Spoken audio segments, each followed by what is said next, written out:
Students, हम कर रहे थे कुछ प्रैक्टिस एमसीक्यूज की। लास्ट टाइम हमने 10 एमसीक्यूज प्रैक्टिस किए थे और उनमें से कुछ मेमोराइज करने वाले थे, वो आपने याद किए होंगे। उसके अलावा आज हम स्टार्ट करने वाले हैं एमसीक्यू नंबर 11 से, जो कि उस पीडीएफ में मैंने समझाए नहीं थे।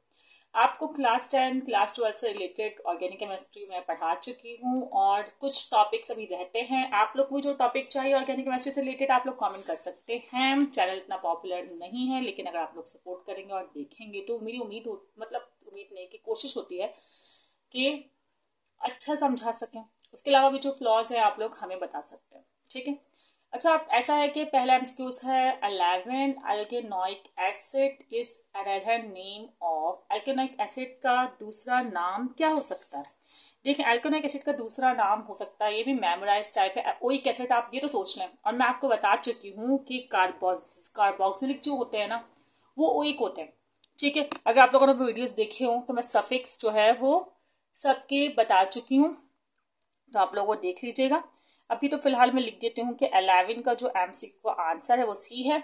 अब देन 12 जिसमें कह रहे हैं आइसोमर। अच्छा, आइसोमर का टॉपिक मैंने अभी तक नहीं पढ़ाया होगा जब तक ये वीडियो अपलोड होगी, लेकिन मैं उस वीडियो पर भी जो है उस टॉपिक पर काम करूंगी क्योंकि काफ़ी अहम टॉपिक है। एंड आइसोमर ऑफ इथेनॉल इस। अच्छा, इसको समझाने के लिए मैं आपसे ना एक बात करती हूँ। देखें, इथेनॉल क्या होता है ये बात मैं समझा चुकी हूँ। 2 कार्बन वाला ईथ होता है तो C2। अच्छा, इथेनॉल है तो OH लगा होगा सफिक्स ना। पहले मैं अल्काइल रेडिकल तो लगा दूं, मतलब इथाइल। इथाइल क्या होता है? C2H5। ये सब मैं समझा चुकी हूँ, आप लोग वीडियोस देखिएगा, आपको ये समझ में आना तो बहुत ही क्लियर हो जाएगा। अब इसके साथ क्या होता है? OH, सही है। अब मैं बात करूँ डाईमिथाइल ईथर की, तो उसके साथ भी एक O होता है, लेकिन डाईमिथाइल ईथर CH3 उसमें ना डाईमिथाइल में CH3 होता है।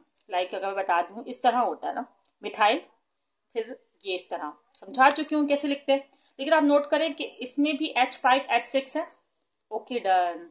और ये 2 कार्बन, देखें 2 कार्बन H6 एंड O। यहाँ तो पहले पे ही आंसर आ गया। देखें, आइसोमर्स वो होते हैं जिनका मॉलिक्यूलर फॉर्मूला बिल्कुल सेम हो। सेम है ना, 2 carbon 6 hydrogen 1 oxygen, 2 carbon 6 hydrogen 1 oxygen, सही है।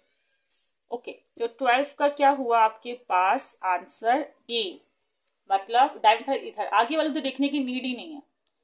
अब लिखा हुआ है ether shows the Femina of. Ether जो है वो कौन सा फेमिना शो करता है? फेमिनन बोलते हो, जो भी बोलते हैं आप लोग।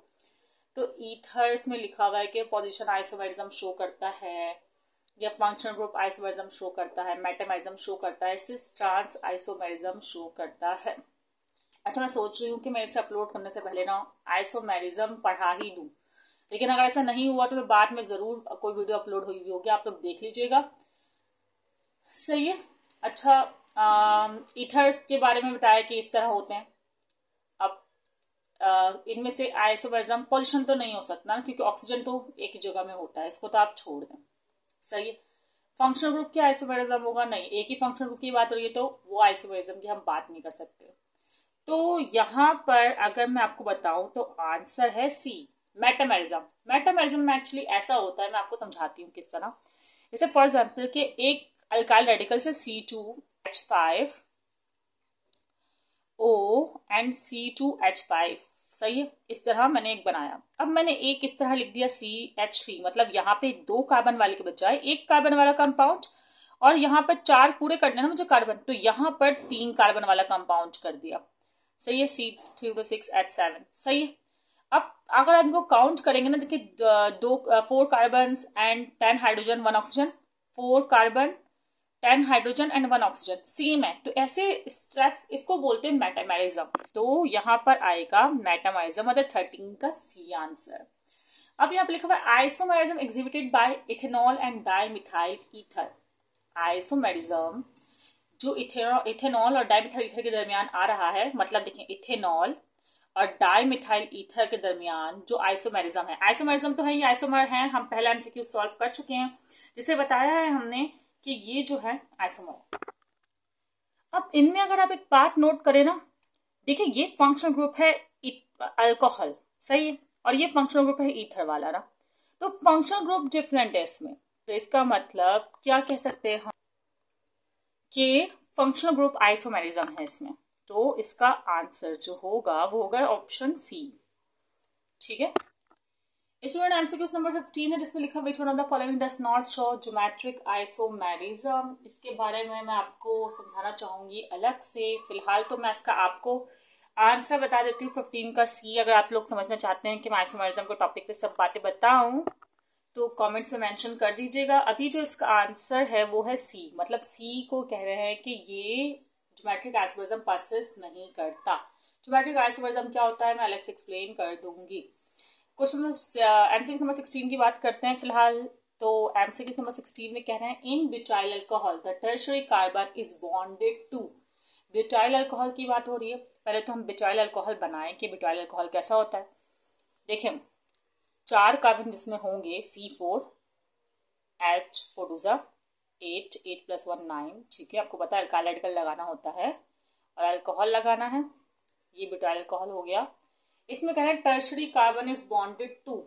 ओके, इसको ओपन करके दिखाना पड़ेगा। टर्शरी कार्बन क्या होते हैं वो मैं आपको समझा दूं। सही, देखिए एक रेडिकल यहाँ पर हो, ओके, CH3 सही है, टर्शरी है, 2 3 CH3 9 होगा और यहाँ पे अल्कोहल होगा, इसे कहते हैं टर्शरी अल्कोहल। सही है। अब एमसीक्यू क्या है कि टर्शरी कार्बन बॉन्डेड विथ क्या, 3H atom, 2H atom, 1H atom, no H atom. अब आप लोग देखें कि ये कितने H एटम से जो है बॉन्ड बना रहा है। H है यहाँ तो मिथाइल है, यहाँ मिथाइल है, यहाँ मिथाइल है, यहाँ अल्कोहल है, तो इसका मतलब नो H एटम। टर्शरी में कोई भी H एटम से बॉन्ड नहीं बनाता है। समझ गए आप लोग। अब एमसीक्यू नंबर 17 की बात करते हैं। बस 2-3 ही रह गए इस वीडियो से रिलेटेड एमसीक्यू हमारे। बहुत इजी एमसीक्यू है जिसमें कह रहे हैं कि which one is the following functional group of Easter. चले बात करते हैं ईस्टर से रिलेटेड कि ईस्टर कौन सा फंक्शनल ग्रुप होता है।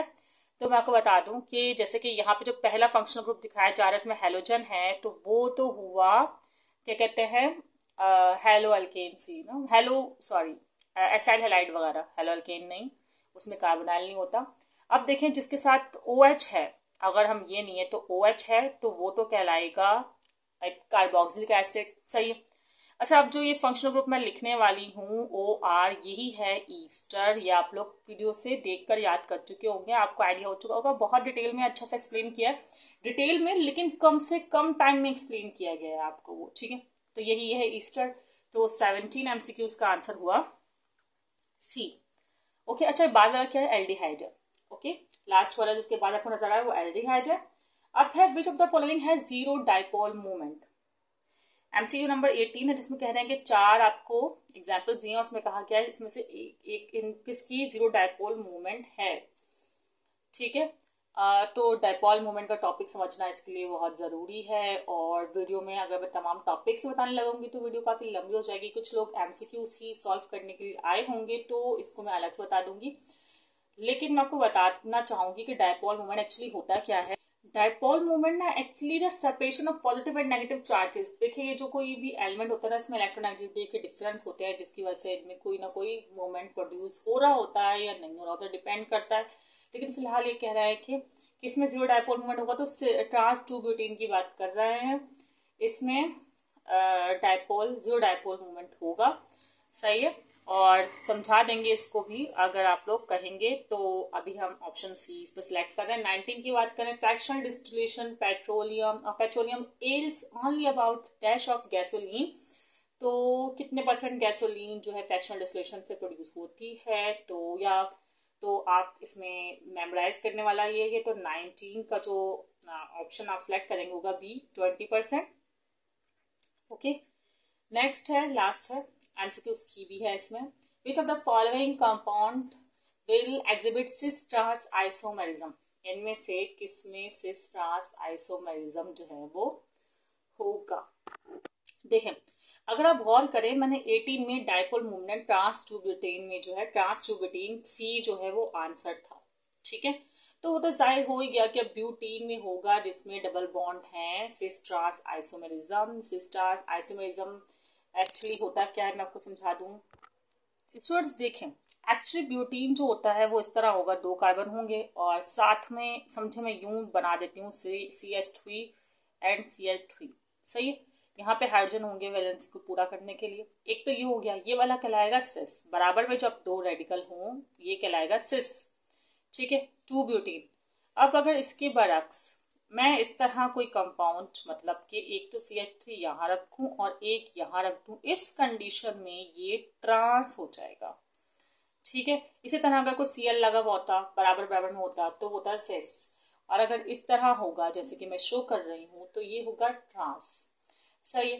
तो इसका आंसर अब क्या होगा आपको बता, 2 ब्यूटीन मीन के एमसीक्यूज नंबर 20 जो है उसका आंसर हुआ डी, 2 ब्यूटीन। ब्यूटाइन नहीं हो सकता, ठीक है, 2 ब्यूटीन। आप लोग यकीनन नीट, एमजी कैट या एनसीईआरटी या सिंध बोर्ड जो भी रिलेटेड जिसको भी मैं रेफरेंस रख रही हूँ उसके एग्जाम देने वाले होंगे, तो उससे रिलेटेड ये आप एमसीक्यूज आपको जरूर हेल्प करेंगे। मुझे फिलहाल अभी यही मिले थे, मैं और रिलेटिव एमसीक्यूज जो मैंने समझाया हुआ है उससे रिलेटेड ढूंढने की कोशिश करूंगी या खुद कोशिश करूंगी कि टाइम निकाल सकूं। आप लोग को वीडियो पसंद आए हो तो लाइक कर दीजिएगा, और जिस तरह के भी आप लोग चाहते हैं कि मैं पहले जो है कंटेंट पे वीडियो अपलोड करूं तो आप लोग ज़रूर कमेंट्स करें, जो मेजॉरिटी कैरी होगी उससे रिलेटेड जो है हम वीडियो पहले अपलोड कर देंगे। दुआओं में याद रखिएगा।